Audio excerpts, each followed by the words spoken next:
L'interrogatoire des $militaires du camp Boiro de Ouattara. Depuis le 23 décembre 2019, le régime de Ouattara s'est lancé dans une entreprise périlleuse, donnant l'assaut à ses propres forces de sécurité et de défense. Faussement convaincu à dessein qu'une insurrection était en cours, le clan de Ouattara a mal outillé et s'est attaqué, et c'est peu dire, à l'armée.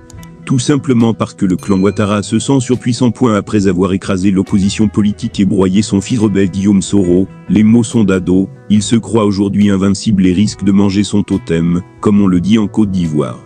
L'histoire nous le démontre qu'il n'a été heureux, pour aucun régime, de s'attaquer frontalement à la Grande Muette. L'on se souviendra de ce chef d'État qui a tout benoîtement, un matin et par décret, limogé 8 généraux de l'armée. Eh bien, ces 8 généraux se sont concertés, et l'ont limogé à leur tour par un coup d'État. Ouattara semble ne pas tirer de leçons de l'histoire. C'est vrai qu'il n'est pas historien.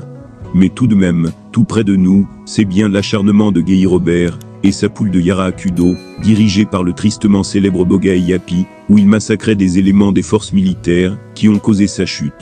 Siado a entrepris depuis belle lurette d'exécuter incognito des soldats, surtout ceux qui l'ont mis au pouvoir, et beaucoup sont morts. Il semble bien mal inspiré de s'attaquer aux officiers de cette même armée.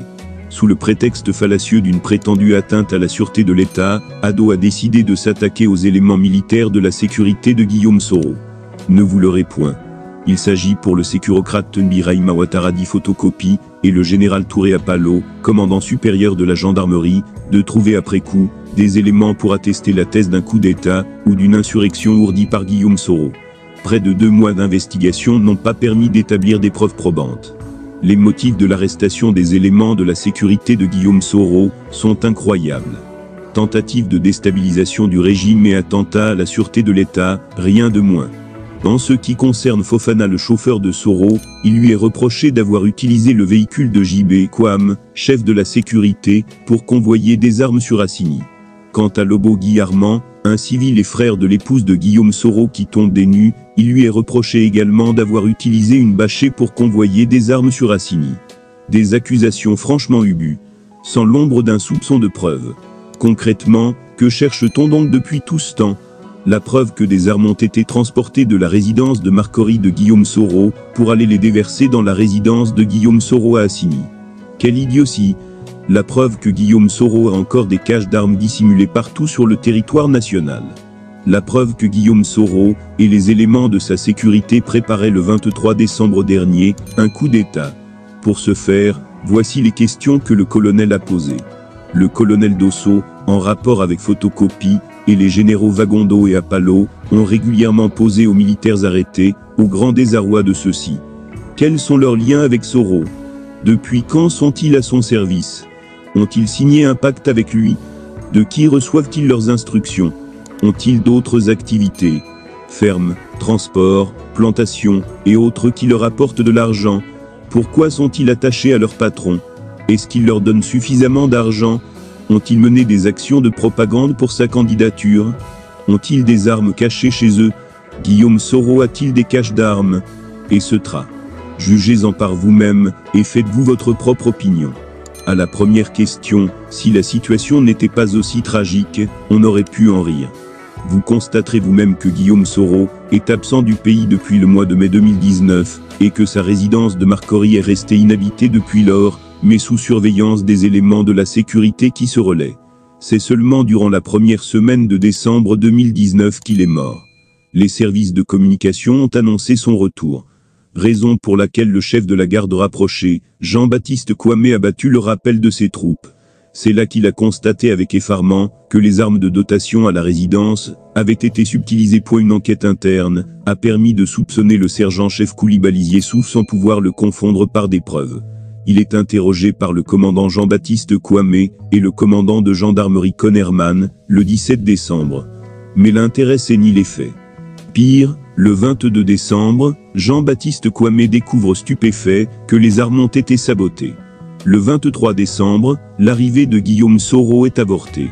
Le soir même, un mandat d'arrêt est lancé contre lui, et sa garde est démantelée.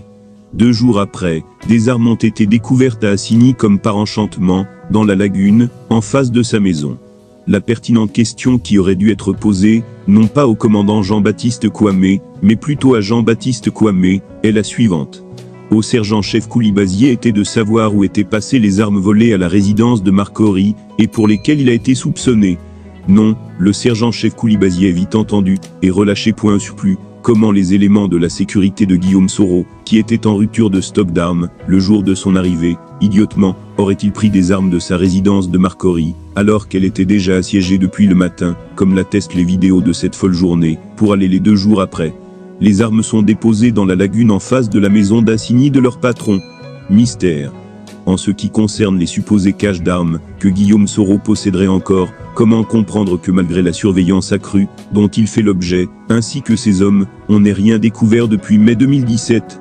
Absolument rien, malgré les drones dont on nous disait pourtant qu'ils étaient de la dernière génération et capables de découvrir des armes même enfouies dans le sol. Ces drones, 3 ans durant, n'ont rien découvert. Enfin, la 3e accusation. Et la plus farfelue point, on accuse Guillaume Soro de vouloir faire une insurrection, avec pour seul élément au dossier, une bande sonore enregistrée depuis 2017 par un certain Olivier Bazin, une barbouze bien connue, qui n'est pas à son premier fait d'armes. Comment expliquer que depuis 2017 rien n'ait été entrepris pour dénoncer Guillaume Soro, et qu'il ait fallu attendre qu'il se déclare candidat après avoir créé un mouvement politique? Mieux, pour les experts en sécurité, tout le monde sait qu'une insurrection est la chose la plus allée attendre. Quoi qu'il soit.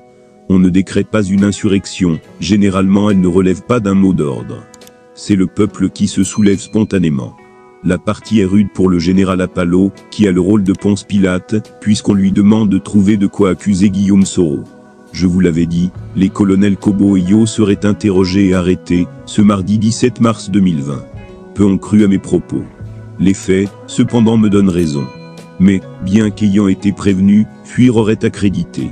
Les mensonges et la thèse du complot selon eux, ces braves soldats ont donc choisi d'affronter leur destin.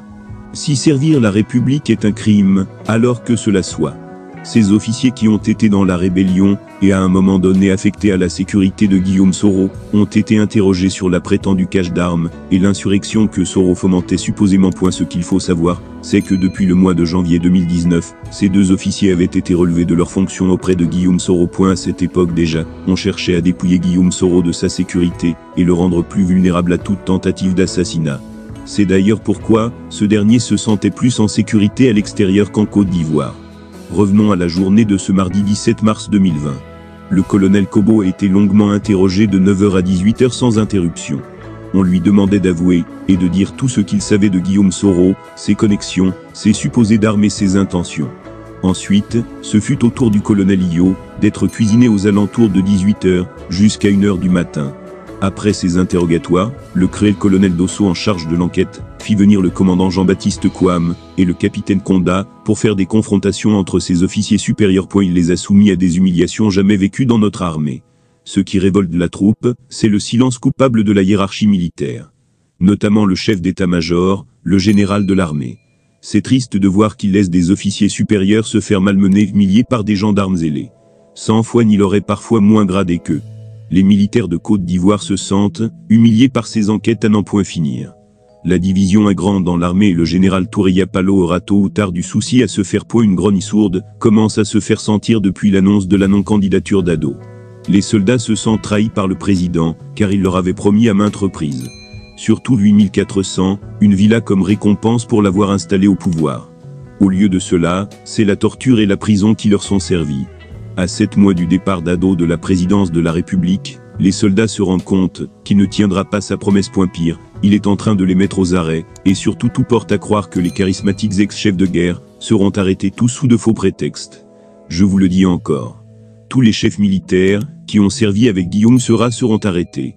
Après les interrogatoires des colonels Kobo et Yo, le prochain sur la liste est le colonel Vexio, pour avoir été le chef d'état-major particulier de Guillaume Soro. Il se dit qu'il en sait beaucoup et qu'il aurait, lui aussi, des caches d'armes. Avec certitude, le capitaine Seraya Cuba, le réputé armurier, fera l'objet d'une convocation dans les heures qui suivent.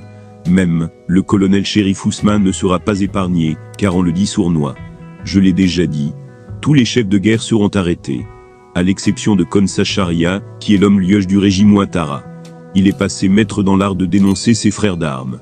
Si Ado voulait entendre raison, il ferait mieux d'être précautionneux avec l'armée. On ne touche pas impunément à la grande muette, surtout aux officiers.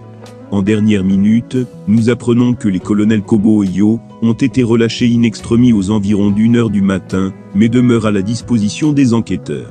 Cela signifie qu'ils peuvent à tout moment faire l'objet de nouvelles conférences. La convocation est possiblement d'arrestation. Quant au commandant Jean-Baptiste Couam, il est retourné dans sa cellule, où il vit le supplice depuis un mois, et Seblot est personnel, la rédaction n'est pas à l'origine de ces contenus. Le club est l'espace de libre expression des abonnés. Les articles les plus lus. Enquête. À Nice, la justice est saisie du cas des époux Estrosi. Enquête. Saint-Tropez, le jardinier des milliardaires est mis en prison. Il a été en examen. Culture et idées. Le trépas de Picasso, poulpe pris à pic prépotent. Justice. Une série de suicides secoue le quartier des mineurs de la prison de Villepinte. Proche et Moyen-Orient. Analyse. La stratégie de l'Iran, pour sauver le Hamas, une mystérieuse chambre des opérations conjointes. Recommandée par nos abonnés. Milieu. Billet de Blot. Moi non plus, je ne peux plus rester muette. Billet de Blot. Des monstres sacrés à désacraliser. Billet de Blot. Lettre à Gabriel. Gérald et Emmanuel, je n'humilierai plus d'élèves en votre nom. À la une de Mediapart. Extrême droite. Reportage. À Trèbes, l'extrême droite s'est nourrie des traumas d'une ville. En 2018, la ville a connu, à quelques mois d'intervalle, un attentat et des inondations meurtrières. Deux événements tragiques, dont l'extrême droite s'est nourrie, jusqu'à ce que le Rassemblement national remporte cette circonscription de l'Odo législative de 2022. Par Prisca Borel. Entreprise. Habitat disparaît brutalement. La gestion de son actionnaire en question. La liquidation de l'enseigne d'ameublement fondée en 1964 a été prononcée ce 28 décembre. La brusque dégringolade financière de l'entreprise avait été cachée jusqu'à peu, en interne et en externe, par son propriétaire depuis 2020. Des millions d'euros se sont volatilisés. Par Mathia Tepot et Dan Israël. Corruption, entretien. Coup d'arrêt aux activités d'Anticor. L'ONG dénonce une décision. C'est un pas en arrière pour la lutte contre la criminalité en col blanc. L'association de lutte contre la corruption Anticor n'a pas obtenu, ce mardi, le renouvellement de son agrément, qui lui avait permis de soulever de nombreuses affaires. Entretien avec sa présidente, Élise Van Bundan. Par Amélie Poinceau. Europe. Entretien. À Bruxelles. Delors n'était pas le visionnaire. Il a incarné l'institution. Au lendemain de la mort de l'ancien président de la Commission européenne. Entretien avec le politiste Didier Georgaca, qui autour de ce qu'il nomme le mystère du charisme de Jacques Delors à Bruxelles. Par Ludovic Lamant. La sélection du club. Billet de Blot. L'ANU. Plus que jamais. Si à gauche nous souhaitons réellement servir l'intérêt général, et gouverner la France, il n'y a d'autre alternative que de nous rassembler, et de dépasser ce qui nous paraissait hier indépassable. Cela va demander des efforts à chacun. Par Grégory Lebert. Billet de Blot. Quel est le moment politique? Ce billet est une tentative de caractérisation. Il est le moment politique que nous traversons, écrit par un simple sympathisant de gauche, parfois un peu désabusé, et qui cherche la lumière. Par Mathieu Flonogy. Billet de Blot. Elle est où? La gauche? Elle est où? Tâchons d'avoir le pessimisme actif. C'est le moment, ou jamais, de se rappeler la célèbre devise. Point des besoins d'espérer, pour entreprendre, ni de réussir pour persévérer. Notre responsabilité collective consiste à tout faire pour remettre la gauche sur les rails. Or, son silence actuel, c'est assourdissant. Par Jean Bobéro. Billet de Blot. Rejetez vos institutions, préparez-vous à la lutte. Depuis les années 70, on nous annonce de nouveaux fascismes.